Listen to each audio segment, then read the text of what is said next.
Imagine waking up tomorrow morning, right? And you find out that every single country on Earth just stopped using the US dollar, literally overnight.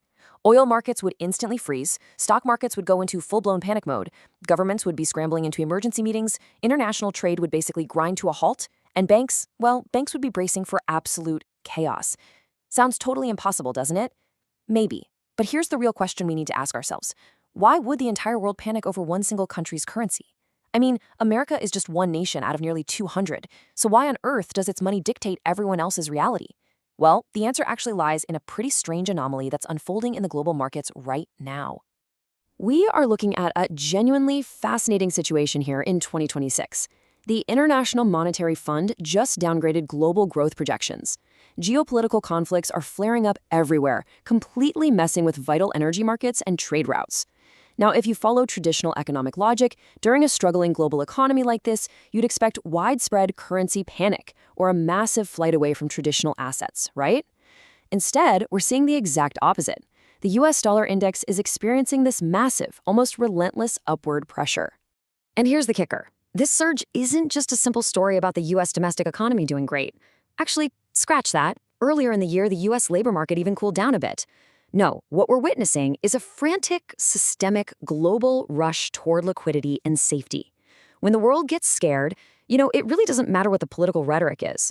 Global investors, massive corporations, entire governments, they all turn around and run straight back to the dollar. Section 1. The Safe Haven Illusion. Why the World Panics into Dollars. Recent density data from the IMF shows us exactly how this traditional safe haven channel actually plays out. When global growth starts to stumble and inflation forces interest rates to stay higher for longer, well, capital historically floods right back into US-denominated assets. It's like a giant financial magnet. Investors will actually actively unwind their positions in emerging market equities and, yes, even gold. The assets that were supposed to protect them against a weak dollar in the first place, they drop them because the magnetic pull of the dollar's safety is just way too strong to ignore. And this safe haven panic, it directly bleeds into the physical world of trade. Even with this massive reorientation of global trade we're seeing, where supply chains are shifting and imports and exports are visibly moving away from legacy structures, the dollar just remains so firmly entrenched. You'd probably assume that as global trade routes shift and countries try to decouple, traditional dollar dominance would just slowly fade away. And sure, in a few very specific pockets of traditional trade, it is receding a tiny bit. But the world's reliance on the dollar during times of uncertainty remains incredibly stubborn. The physical goods might be sailing on different ships to totally different ports, but that underlying monetary trust, it hasn't budged an inch. Section 2. The Digital Trojan Horse, the Stealthy Global Takeover. So while traditional finance relies heavily on correspondence banks, where, to be fair, its absolute global dominance is slowly receding as countries diversify their reserves, digital finance operates on a completely different level. Over in the digital realm of programmable ledgers and blockchains, dollar dominance is absolutely surging. The dollar is essentially finding a brand new programmable life, one that doesn't even require a traditional US bank. It's quietly invading frontier markets through a completely new, stealthy avenue. Just let this staggering statistic sink in for a second. 95%, over 95% of all global stablecoin value is entirely dollar-denominated. No way, right? But it's true. While the whole world has been totally hyper-focused on trade wars, tariffs, and central bank interest rates, the US currency has seamlessly morphed into a new digital form. It's extending its reach into markets that were previously totally off-limits to the US banking system. This whole stablecoin expansion runs on a massive network effect. Think of it kind of like a global messaging app. The more people who use it, the more essential it becomes for everyone else. Major issuers are out there driving proactive regulatory engagement, making sure there's native support across 29 different blockchain networks. This creates incredible interoperability and makes it the go-to asset for corporate on-chain treasuries. But you want to know the truly revolutionary part? These stablecoins are acting as de facto digital dollar accounts for the unbanked. For folks living in countries with severe currency volatility, this tech lets them hold on to dollar value and completely bypass their local, often unstable banking systems. It acts as a massive digital amplifier for dollar power. Section 3. Infrastructure as the Reserve. Owning the digital rails. Which brings us to a literally monumental shift. According to a 2026 PwC report on the dollar's digital future, we are actively moving away from a world where reserve power was anchored purely in who held U.S. Treasury bonds. Instead, we're entering a reality where power depends on who actually operates the digital networks.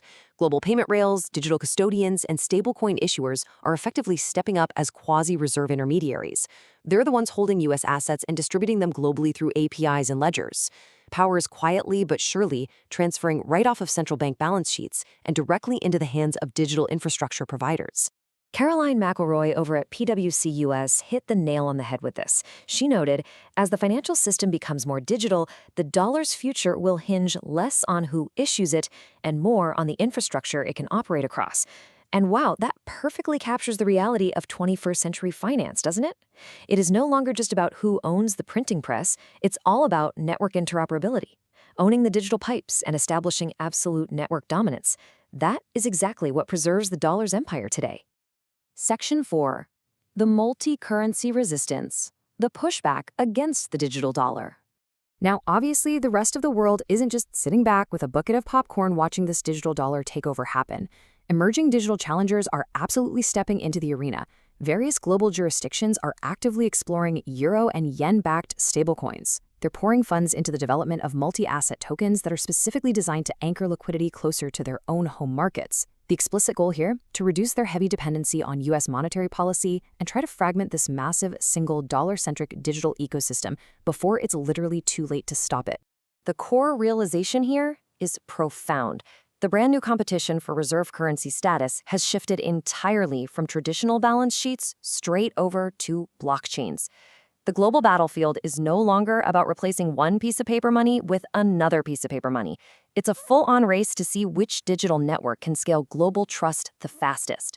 Sure, the dollar has a massive head start because, well, everyone already trusts it as the ultimate safe haven. But make no mistake, this infrastructure race has truly just begun. Which leaves us with this final kind of lingering question to chew on. Who will actually govern the future of digital money? And honestly, will national monetary sovereignty even survive the blockchain? The US dollar didn't become this ridiculously powerful by accident, and its new digital dominance certainly isn't maintained by luck.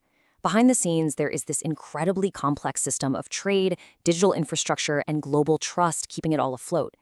But think about it.